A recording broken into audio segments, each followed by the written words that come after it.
How you started, how did you scale it to 100 million ARR? We provide a freemium model. Free users can use it extensively, no cost to our free users, 600 minutes for free. Everyone can search across all the meetings. They can also use Otter.ai chat. We have a very powerful AI chat system. My PhD advisor actually wrote a $100,000 check to a PhD student at Stanford, which became Google later. Really? How did you grow to thousands of organizations using Otter? We take a PLG approach. You talked about having an employee replica that would know a lot about an individual. How is this going to change the way people work? We think about augmenting human first. If you have to go back in 2016 and start all over again, what would you do differently? We probably want to.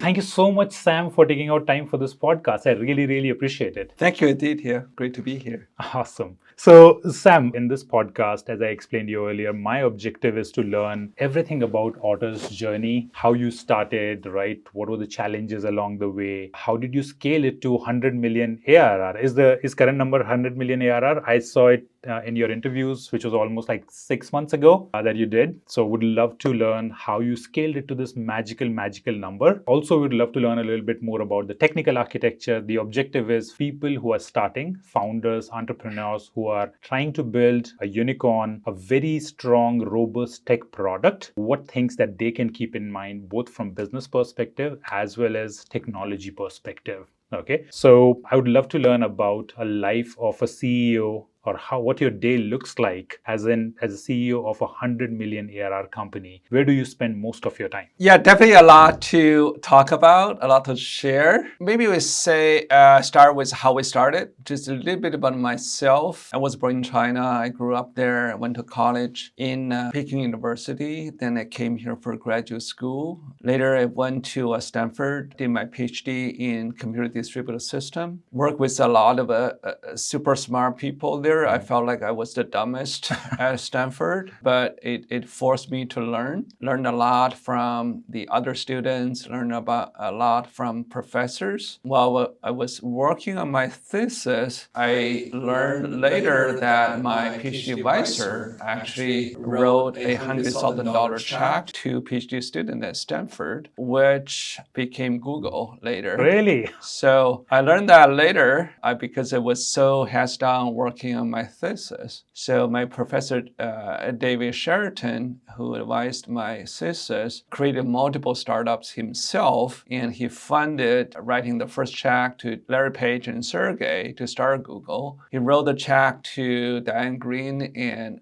Mendel Rosenblum to start VMware. He created multiple startups himself. So I learned a lot from him, in terms of thinking big, think different, and try to change the world. He literally, taught us how to think big and try to change the world. So I was really lucky to have my advisor teach me all that. So then at that time, I thought, okay, someday I want to build my own startup. After Stanford, I worked at Cisco a little bit. Then I joined Google. I was the lead of Google Map location platform.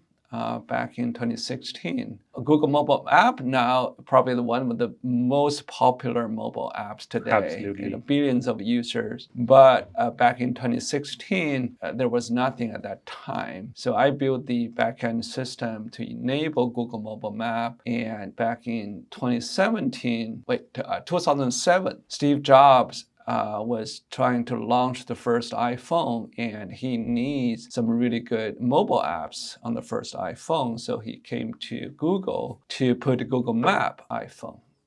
So I worked on that project, built the backend system, and Steve Jobs personally demonstrated the first iPhone. Have you met Steve Jobs in person? I didn't. Our other team members met him, but I did go to the Moscone Center in advance to test all the system to make sure when Steve Jobs press a button, tiny phone, we can display the right location. So that was a big wow moment for the entire world to be able to see your location on a tiny screen on the phone. So that was a really interesting project, and worked there, lead the platform for 4 years. But I felt like I have so many crazy ideas. I couldn't push that through in Google. So I was frustrated. I said, okay, I couldn't pursue my ideas here. Then I decided to quit. So I left Google in 2010 to build a mobile startup to actually track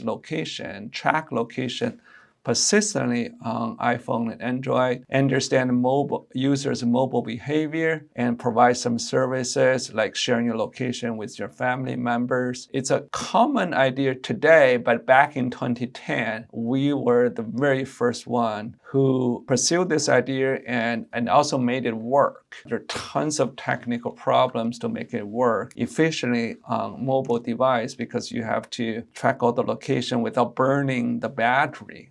Which is extremely hard to do. So later, actually, Apple copied us, Google copied us. It was after we sold the company. And then in 2016, was looking for a new idea after we sold the company. So I realized that there's a huge opportunity with voice, because if you think about it, voice is the main channel for people to communicate for hundreds of thousands of years. People have been using voice more than they write, because written language was only invented 5,000 years ago. Before that, there was no written language. The only way for people to communicate is voice. But almost all the voice data, 99.99% of voice data in history is actually lost. Like not until Thomas Edison invented audio recorder back in 1877. But after that, still most of the voice data was not captured. Correct. So I realized that's such a huge waste of human knowledge, the human intelligence. So our initial idea was very simple. We say, hey, we're going to record everything in the world, transcribe it, digitize it, index it, and extract insights out of it. Mm-hmm. So it's a very simple idea. So we pitched that to tons of VCs. Most VCs thought, why would you do that, right? And the AI wasn't good at that time. And they said it's not accurate. Nobody will use it. Everybody will be afraid to be recorded because of a privacy concern. So we ignored them. We continued to pursue this idea. But I did convince Tim Draper, because he actually invested in our first startup. So I had some good relationship with him. And he's a crazy person, right? Startup founders probably know about Tim Draper. He thinks different. He's a contrarian. He invested in Bitcoin, probably one of the very first VC who invested in Bitcoin. He invested $20 million in Bitcoin at least 10 years ago. So he made a big bet. Yes. On crazy ideas. So when I told him I'm going to record the whole world, his response is totally different than almost every other VC. He said, oh my God, that's going to be big. He said, I want my entire life to be recorded. Okay. So we resonated. He resonated with our idea, and he invested in us in our seed round. That's how we got started. And from day one, I'm a technologist. My co-founder, Yunfu, is a technologist. We say, hey, we are going to build a technology company. We tested a lot of speech recognition API at that time. At that time, there was already Alexa, there was Siri, there's a Google Voice. That's another reason a lot of VC told us they didn't believe in us. It was said, how do you compete with all this? The big techs, Microsoft, there are Nuance, right? We were just a few people. There's no way you can compete against them. We ignore that too. Mm-hmm. Because we tested all their APIs. We found that none of them actually work well with long-form, multi-speed conversations. Mm-hmm. If you think about it, Siri, Alexa, they only work with very short sentences. Yep. So once you have multiple people talking for an hour, 2 hours, just didn't work. So we pursue our crazy idea, say we're going to build our own speech recognition system. We started with nothing. I didn't know anything about speech recognition, but I talked to a lot of friends and found a couple of really good people who decided to join us. So we were heads down for 2 years just to build a technology. No revenue? No revenue at all, zero. So we started 2016. 2018, we were able to launch our first product. We launched it on iPhone, Android, and on the web interface. So we were the first one who provide a live transcription service on mobile device. And we provide a freemium model at no cost to our free users and give them 600 minutes for free. At that time, it's so crazy because at that time, for you to transcribe audio recording, it costs at least $1 per audio minute. Usually it costs more. That is like $600 for free? Yes. So that's the crazy thing we did. We said, hey, we're going to give this away for free to build the user base really fast. So that's how we grow. We attracted users instantly. Early adopters like journalists, reporters, because they traditionally have to hire human transcribers to transcribe their interviews. Like a podcast like this, right? Now you have all the AI, but back then, 2018, 2019. So we got instant adoption by reporters. So the benefit of that is that they started to write about us for free. Because they love the product so much, they just cannot stop writing about us. It says, hey, this is revolutionary.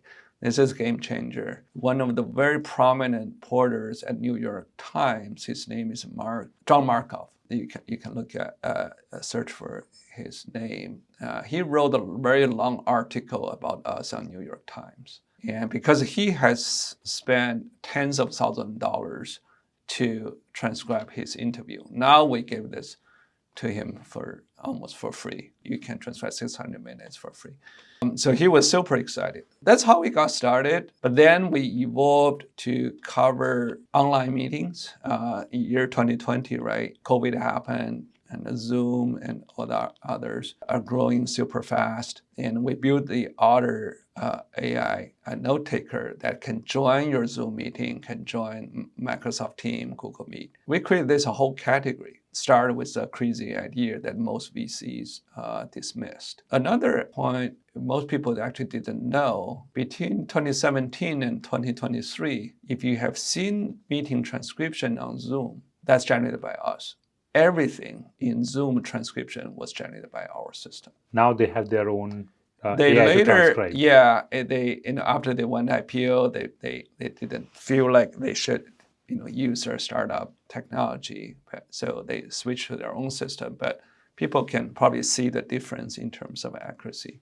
So we have processed billions of meetings, probably one of the biggest voice data set in the world. That is so amazing. A few follow-up questions on the information you provided. So first thing, you mentioned about your advisor at Stanford who invested early in Google and NVIDIA. I want to understand... VMware, sorry, my bad. Do you think that he already knew that these companies could become so big? Or was it like, okay, these two are like some good ideas that can probably reach like 10, 20, or 100 million in revenue? Did he already envision that it could be $1 billion revenue companies? I don't know. I'm just guessing. I mean, he's so visionary himself, right? He founded multiple companies. The first one, they sold it to Cisco for more than $200 million.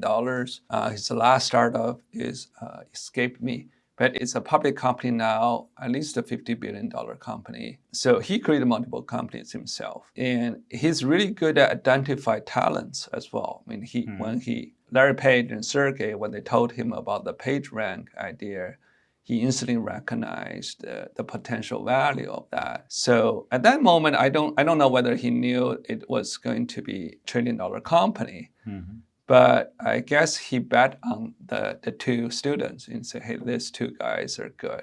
Actually, just a little bit story most people didn't know. At one point, Larry Page and Sergey wanted to go back to Stanford, continue their PhD. They actually offered Jerry Yang to sell Google to Yahoo for $1 million. And Yahoo rejected that. Yahoo said it's not worth $1 million. And Larry Page and Sergey actually asked my advisor, David Sheraton, what should they do? And David actually told them, this is your baby. You have to raise your baby yourself. So Larry Page and Sergey continue working on Google. Then the rest of is history. Awesome. So yeah, I felt like I was really lucky to convince David Shelton to take me as his student and advise me, so help me learn so much. No, that's awesome. You also mentioned that you were rejected by a lot of VCs, right? Nobody initially was very interested in investing in this idea. I've heard this specifically in Silicon Valley, that always listen to the feedback of investors when you go and pitch them. Even for my first company, I went to a lot of VCs, pitched them, they gave the feedback. What made you believe that, okay, I can ignore their advices and continue probably finding an investor who would believe in my idea? Part of it is I got that some of my confidence by working with David Shelton. Mm-hmm. It's I convinced him of my PhD thesis, right? The things I decided to work on and the ideas I was trying to pursue. And I realized that, okay, I could come up with good idea that this world-class professor can agree with, right? And he thought it was a good idea, and I made it happen. So that gave me some confidence. Mm-hmm. Then also by nature, maybe just my DNA, I'm a very stubborn person. And in the sense that if I have an idea, I really want to pursue it, no matter what other people say. And for our first idea regarding location tracking, that's just something I'm super passionate about. Mm. And also later I realized, I'm more convinced that for you to build a startup, if every VC tell you it's a good idea, you should give up. And why so? Because it's going to be super crowded. If everybody thinks it's a good idea, then 10,000 other people will do the same thing. Unless you have some super different magic, it's too late. That idea will be too late if everybody thinks it's a good idea. That's a great perspective, and that totally makes sense. It's very natural for good ideas to be rejected at the beginning. If you look at most of the super successful startups, when they start, very rare you see someone, most of the investors at that time think it's a good idea.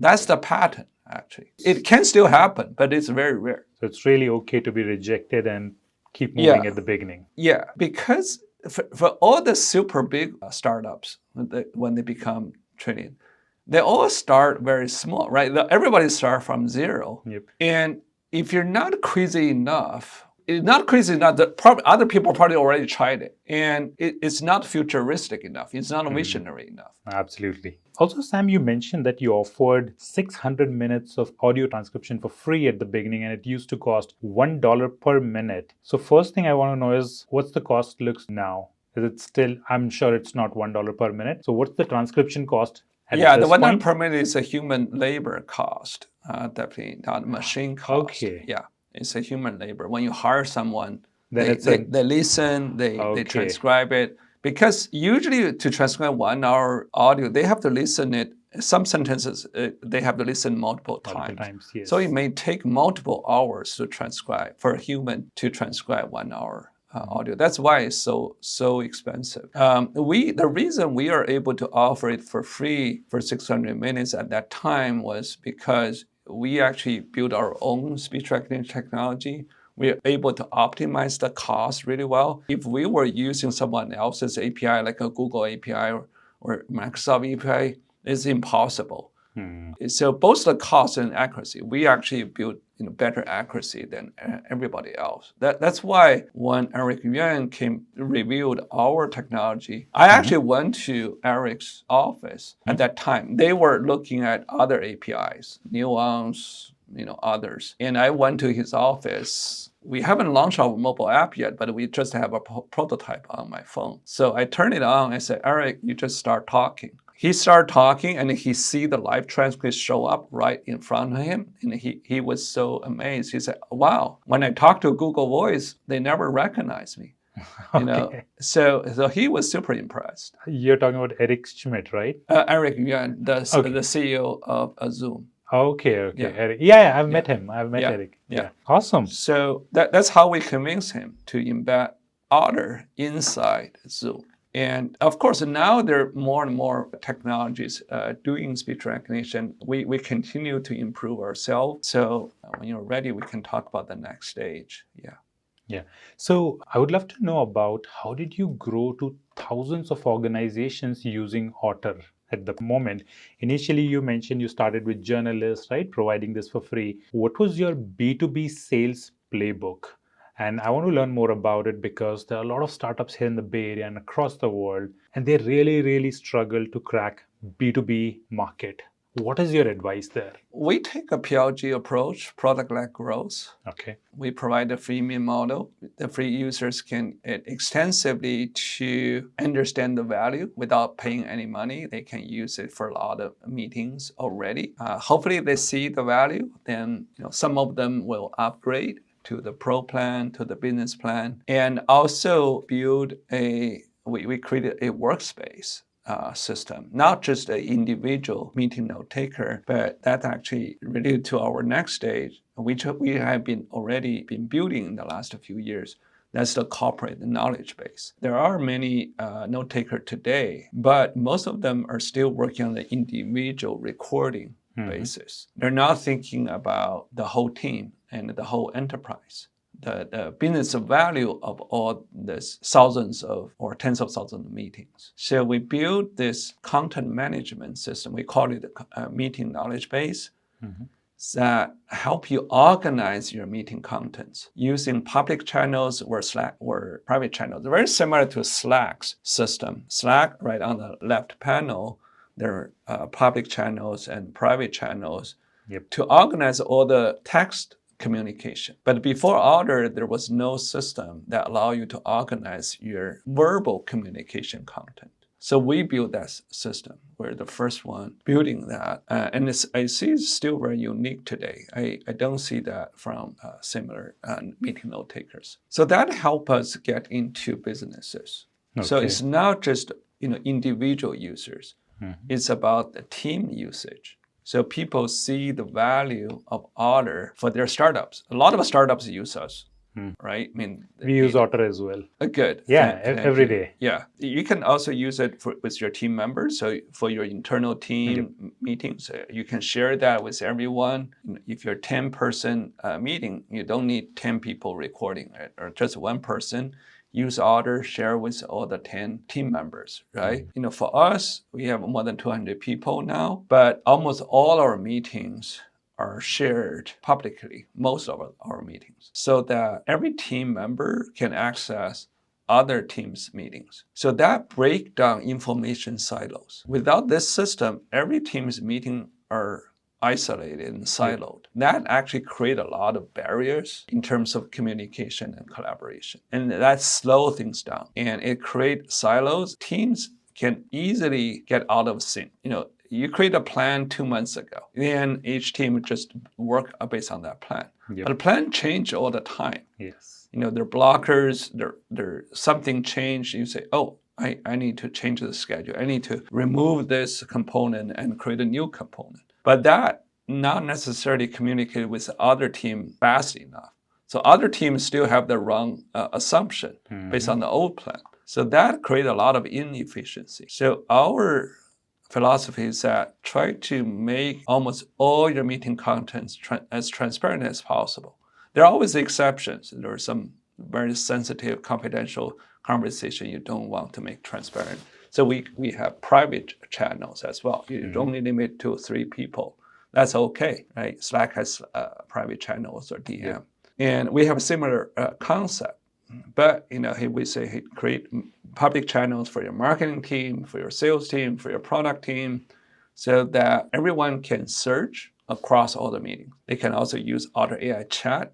We have a very powerful AI chat system to query the entire meeting database. You can get insights, summary out of all the meetings, right? One of the most popular channel in our team is called all customer calls. So we have a sales team that talk to customers, right? All that calls is shared into the all customer calls channel. Then everyone in the company can review them. Everyone, the product team can review them. They can, ask questions like, what are the common customer feature request. I do that all the time. And is that using a vector search database? Yeah, that's use our own RAG system and AI chat, agentic chat system.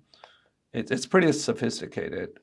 It can search all the sales calls. It can get data from a Salesforce or other CRM system and give you an aggregate answer. So for someone who's a beginner in the agentic AI space, a simple RAG model works where you create a vector database, right? You convert all that information into using embedding models into vector, and then your AI actually search that vector database. Are you using the similar architecture there, but at a high-level architecture is similar, but there are a lot of details. Meetings, firstly, not many people were doing this on meetings. Even Zoom doesn't offer this feature. I don't see it in Microsoft either. Most of the system, including ChatGPT, even the foundation model is mostly trained on written documents. Written documents and verbal communication is very, very different. Okay. Written documents are structured. It's a good logical structure. It flows well, and there's no multiple speakers in the written document. But in meetings, right, for this podcast, there are 2 speakers.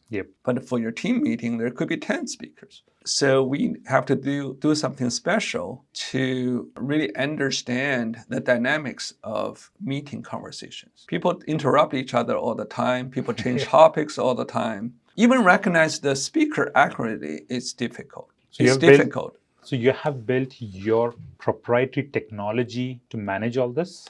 We have our proprietary technology to recognize the name of each speaker. Actually, I'm using this right now. It doesn't, as you can see, it's actually when I talk, it's already know it's Sam. When you talk, it doesn't know your name yet, but once I tell speaker 1 is Aditya, it will remember that. So then it allows us to separate the speech from each speaker so that we can attribute the idea to each speaker accurately. Zoom actually doesn't have that. If everyone is on their own Zoom channel, you know who is talking. But once you have 2 people in one Zoom room, they cannot separate them. They don't know. And that is very common in conference rooms, I guess.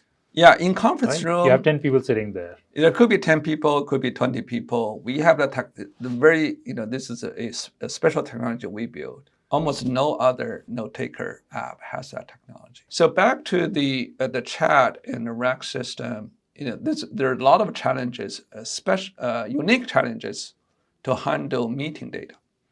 That's, we have proprietary technology and also build that knowledge base. It's very important to understand the profile of every team member in terms of what's their expertise, what are they good at, what are they working on, what they're interested in, what are the questions they usually ask, right? And what do they care about? And also another aspect we're working on is building an AI manager.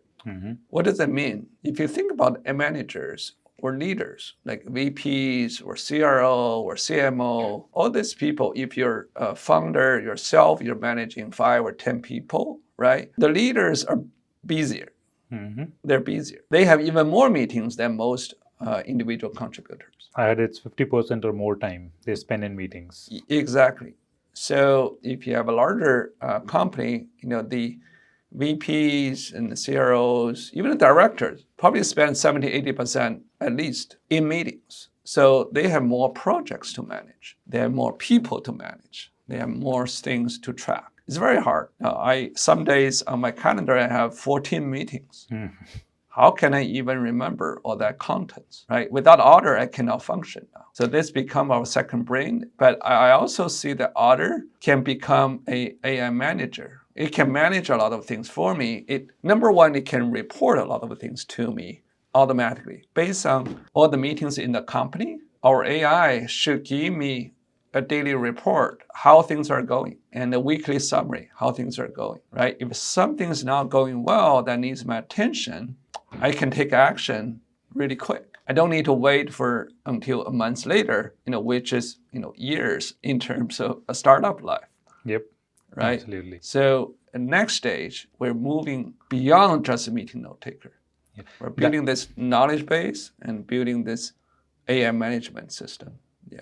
Sam, next I want to talk about, as you're saying, that now Otter is just not a note taker. And I've been reading about Otter a lot, especially in the last 4 to 6 months. And that's why I reached out to you, that I really wanted to connect with you on this podcast. You talked about having an employee replica, and correct me if I'm wrong, that would know a lot about an individual and can contribute to meeting if an individual is not available, Right. can, so that, because not everyone can attend all the meetings at every Right. single time, Yeah. which seems like an amazing concept to me. And just in the last 1 month, I was never aware about a few companies. Like, I came to know about this company called Emma by Surojit Chatterjee, another company called Vivin by Ashutosh Garg. He launched it, I think, last week. They're all talking about employee, like replicating employees so that AI can be there, provide all the information that is needed, and can also ask questions. How do you see this with Otter? Like, how is this going to change the way people work? And when I shared this with some of my friends who are working with different companies here in Silicon Valley, either as developer or project managers or in marketing, some of them were like really, really scared. They're like, okay, it might replace me after 2 or 3 years if AI is going to know everything that I know, right? And can contribute almost exactly how I contribute in meetings or even better. What message do you have for them? Like, how do you see future? This is an amazing technology. Trust me, as a founder, I see the like, wow, I need this for my team. But what's your vision? Where do you see Otter is going, or this entire industry is going, with replicating employees' knowledge? Yeah. We think about augmenting human first. Everyone only have 24 hours a day. That's all you have. And you still need to eat, you still need to sleep. Take care of But kids, family. yeah, family and all that. There are always 10 times more things to do for everyone. How do you do that? AI can help you scale yourself up. So Otter has already been doing this for a while. We actually have a number of agents we already launched. We have an SDR agent, we have a sales agent. The SDR agent is live on our website. We have millions of visitors visiting our website every month. Ideally, we can have a human colleague who can greet every visitor, ask them, hey, what do you do? What are you interested? Show the product to them, convince them to sign up or buy a subscription. But obviously, it's impossible to hire so many human beings to handle that, millions of visitors. But with our autonomous agent, the user can click a button and start talking with our SDR agent. I haven't checked it. Is it like a chatbot or like a? It's not a chatbot. It's actually a video session. Okay. It starts a video session with you. And our agent can talk with you with using voice and also give you a live demo. You can try this afterwards. I would 100% try it. Yeah, Mitchell can send you the URL. It shows the product to you in real time. Actually, when you talk, we actually show the live transcript with the visitor. Then it can also show some other features to you. Some of them is a pre-recorded video. Some of them is real time. So it demonstrates the product to the user. It also asks the user some question. Hey, what do you do? What's your job? What are you looking for? And if it thinks this is a potential business customer, right? You say, hey, how many people in your company? May you consider a product like this, right? If the answer is yes, we say, hey, we'll schedule a meeting for you to talk to a human agent. So all that is automated. So it helps you scale up your workforce. It can be really useful for startups. You only have 10 people, right? Yep. You don't even have a sales team. So hire AI sales agent first. So I can have Otter's sales AI agent, have it on my AI training website, because we have a lot of users. Yesterday I was checking, you can do that too. We had 260 users inquiring about our AI training with a lot of questions. Right. So you're saying I can have an SDR over there that can give them a high-level overview of the training and everything? Yeah. Okay, that is so cool. So it can demonstrate your product, answer any question about your product using voice or text. I mean, if they want to use text, we allow them to use text. But the unique part is the voice and the visual part. That's very unique. Yeah, no. Can I get a free access of it for a few days just for my product? but it does some it needs some custom building, right? So, but we can talk about that. Yeah. Absolutely. We also built a recruiter agent. A lot of companies, they're recruiting agencies. They do tons of interviews. Yep. They just don't have enough human interviewers to do those interviews because there are tens of thousands of applicants there. So we gave them a recruiter agent. So we say, hey, what's your interview process? What are you looking for? We build all that into the agent. Okay. So the agent can answer a question about your position. Then it goes through a list of questions, ask the candidates, and also can be customized based on their resume as well. Wow. So we have a sales agent, we have recruiter agent. The sales agent also can be used by a human sales rep as well. In that case, the agent doesn't talk, but it listens carefully, extract insights out of the sales call based on Metric or other methodologies which you can configure. So you can extract insights like authority, budget, use cases, objections, and all those are automatically pushed into Salesforce or CRM system. So it saved the sales rep time to do the manual data entry into CRM. And then it can generate a follow-up email automatically as well. Another part of the sales agent is a coach. It's a live coach. Suppose you are a sales rep, you sell some product to me, and I ask a very tough question. Maybe you don't, maybe you're new, you don't know how to handle it. But the sales coach, which is trained by using thousands of previous sales calls done by your senior managers or VPs, right? They can handle those questions really well. So we train the coach to have the knowledge of those senior reps or VPs. When the sales coach hear the customer's questions, it just pop up the answer on your screen. You can just read that back to the customer. The customer doesn't know you are reading. Even if you share your screen? No. Well, that screen you probably won't share. Okay. So it's almost like cheating in an exam. So I recently came to know about a startup. Sorry, the name completely skipped out of my mind. What they've built is that's specifically for sales rep, funded by, I think, Andreessen Horowitz and other VCs here, where a sales rep gets all the answers, say, in real time. And even if a sales rep shares their entire screen, this window would not appear on the other side. Okay. Yeah, I'll share the name with you. But this is really amazing. I'll include this in my AI training. I told you about, like, we provide AI training to non-tech people, and that includes sales, marketing, and HR.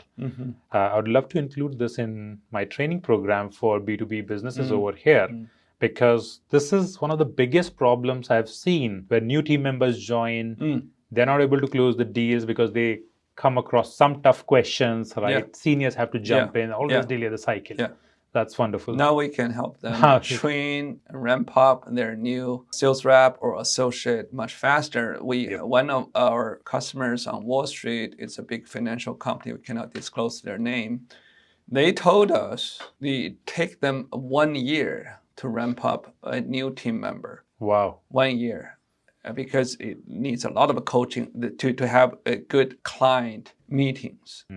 So they really want us to build a good coach for them. They actually started with 30 seats. They want to start small. So you told me about how do we do B2B. They start with 30 seats because they don't fully trust our system yet. A year ago, they started with 30 seats. A year later, they gave us a ROI report.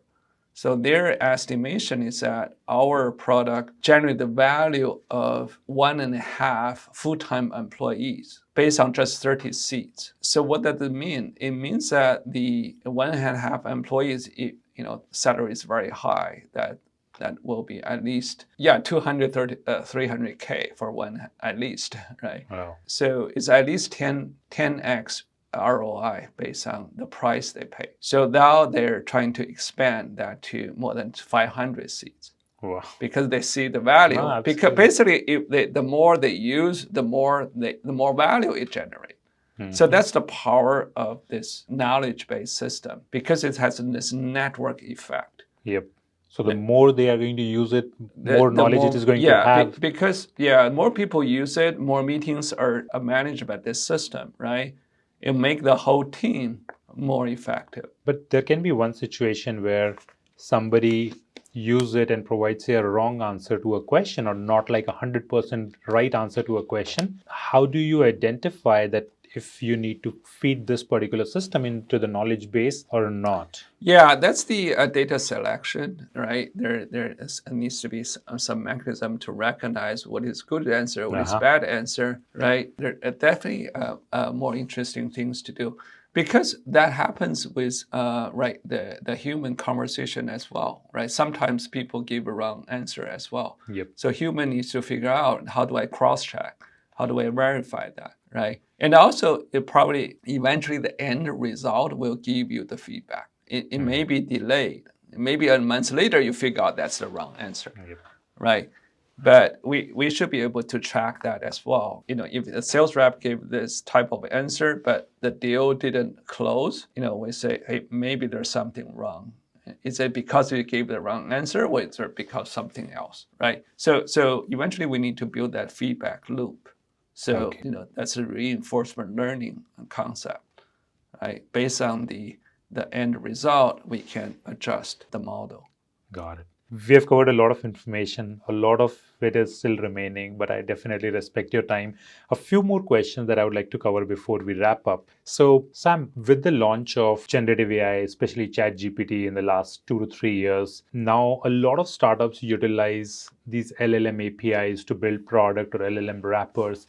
Do you think that the need of training models like old days has gone? Or what is your recommendation to new people who are entering into data scientist roles or machine learning engineer? Do they still need to learn all those basics of training, fine-tuning models from scratch, or just the LLM APIs are enough to move forward? I think there are different type of startups. Maybe for some startup, just using the existing model is good enough. I think that many startups are okay. But for us, as I said, we as technical founders, we decided to go deeper. Eventually, we want to build our own speaking language model. We are doing a lot of training, fine-tuning ourselves, so that we can customize all these models for, again, human conversations, meetings. There's still a lot of work to do. Again, most of the foundation model work is based on written language. And even I can tell you one challenge.